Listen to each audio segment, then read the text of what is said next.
simplement vous poser une première question parce qu'elle revient sans cesse et vous le savez. Et d'ailleurs, chaque fois que je vous reçois, je vous pose la question. Dans nos 30 propositions de loi citoyenne, elle est arrivée en tête, c'est le salaire des enseignants. Est-ce que vous allez augmenter les enseignants français ? La réponse est oui. Ce que je vous avais dit d'ailleurs la dernière fois que je vous ai vu et que je vous ai dit à chaque fois que vous m'en avez parlé. Oui. Parce que oui, il y a un problème.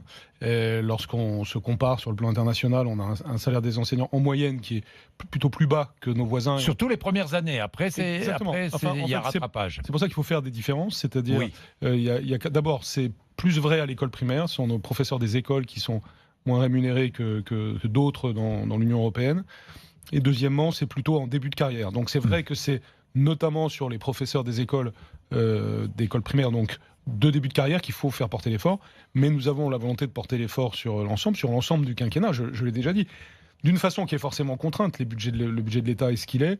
Mais si vous voulez, sur une augmentation d'environ 850 millions d'euros de ce budget 2019 dans lequel nous sommes, nous avons au moins 600 à 700 millions qui portent quand même sur les augmentations. Oui, mais concrètement, l'enseignant va voir sa fiche de paie concrètement, si vous voulez, s'améliorer ou si je pas ? prends l'exemple que je viens de vous citer, qui est le plus fort, c'est-à-dire un professeur des écoles qui débute, un jeune, qui débute. En début 2017 à début 2022, autrement dit sur la durée de ce quinquennat, c'est 1 000 euros bruts par an que cet enseignant va toucher en plus. Donc un peu moins de 100 euros par mois. C'est ça, exactement. En 5 ans. C'est pas terrible quand même. Oui, c'est quand même.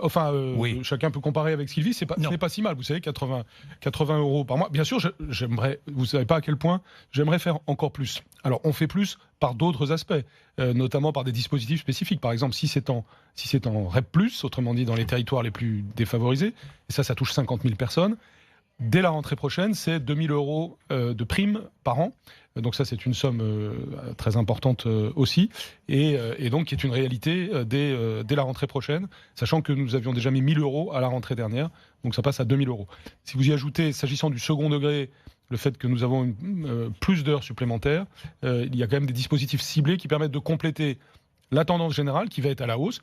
Que cette hausse ne permette pas de tout rattraper, je vous l'accorde volontiers, mais c'est une hausse. Et surtout, ce qui est important, c'est d'avoir des diagnostics partagés, si vous voulez. C'est-à-dire qu'il n'y a pas de ce point de vue-là, on est tout d'accord. C'est d'ailleurs pour ça que j'ai entamé la création d'un observatoire de la rémunération pour voir où en sont les professeurs, parce que les situations sont très variées en réalité.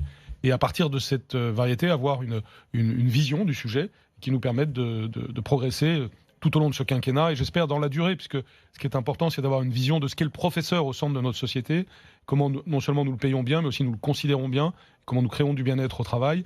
Tous ces sujets sont considérables, j'y suis évidemment attelé, et ne se résolvent pas d'un jour à l'autre. Mais la tendance est prise, elle est structurelle, et je vous le réaffirme aujourd'hui.